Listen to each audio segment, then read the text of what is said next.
It meanders 137 miles through the wild heart of Georgia. It's a blackwater beauty that nourishes longleaf pine forests, cypress swamps, saltwater estuaries, and the barrier islands that protect the Atlantic coast and migratory birds alike.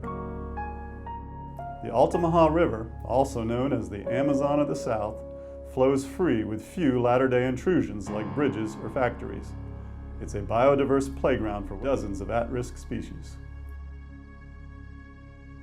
You've got, on the coast of Georgia, a really high tidal range, so between 6 and 9 feet annually, which exposes huge amounts of foraging habitat for seabirds and shorebirds, very healthy oyster beds, which provide foraging for a number of different species. And so the whole package just is a really spectacular refuge for wildlife. I work primarily with birds, and it's really critical for migratory shorebirds in spring and fall as they are looking to pack on the energy to do just insane long-distance flights. The Altamaha is also a recreational oasis for deer and turkey hunters, fresh and saltwater anglers, and, increasingly, kayakers, birders, and hikers. Well, the river should be protected. And another thing, because we have kayak coming through here, a lot of tourists, they come through, you know, and they go down to the dock underneath the bridge. A lot of boats come through here, yachts. So it's very important for this city.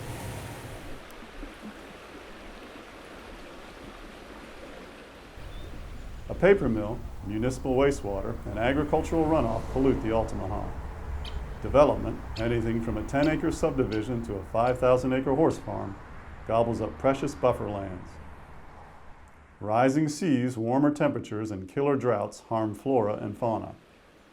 The river, though, benefits from one of the nation's most ambitious, successful, and little-known conservation efforts.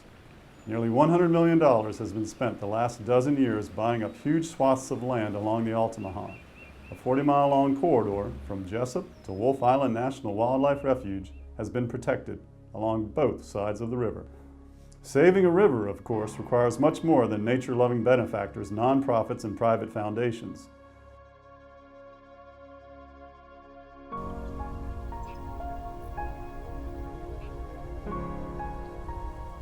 A lot of times we do consultations with like Fort Stewart and Townsend bombing range.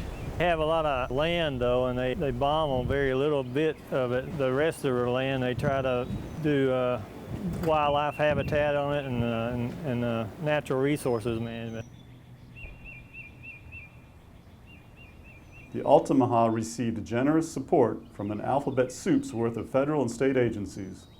Georgia's Department of Natural Resources and the U.S. Fish and Wildlife Service topped the list.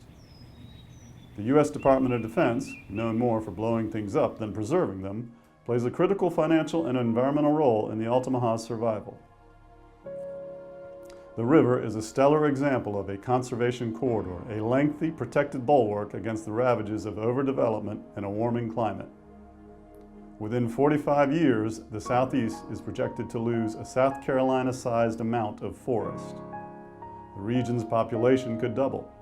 The South's natural, historical, and cultural worlds are threatened, unless something is done. Something is being done. The Southeast Conservation Adaptation Strategy, or SECAS, is a coalition of government and nonprofit groups. It aims to protect large swaths of land, myriad at-risk species, and a distinctly southern way of life, heavy on hunting and fishing. This river, the Altamaha, we call it the Amazon of the South. And what it represents to me is the past, the present, and the future. We're trying to do what we can to keep it a sacred, protected place in the present, but more so to pass it on into the future. We have 8 grandchildren, and I want their grandchildren and their grandchildren and their great-grandchildren to say, wow, aren't we glad Grandpa thought about this. The SECAS plan, with a target date of 2060, enlists business, industry, and the military, entities not typically synonymous with conservation, to create a network of landscapes that boost fish and wildlife and the quality of life across the South. Many people live in the watershed. The watershed covers over a quarter of the state of Georgia, and so many people may not even realize it, but they live in the Altamaha River watershed. And we have to think about our land and water use practices throughout and how that may have an impact all the way down to our coastal area. And our economies are therefore tied to the health of the Altamaha River system. This series of stories and videos highlights the considerable successes achieved along the Altamaha River corridor. It also underscores the conservation challenges facing the South well into the future.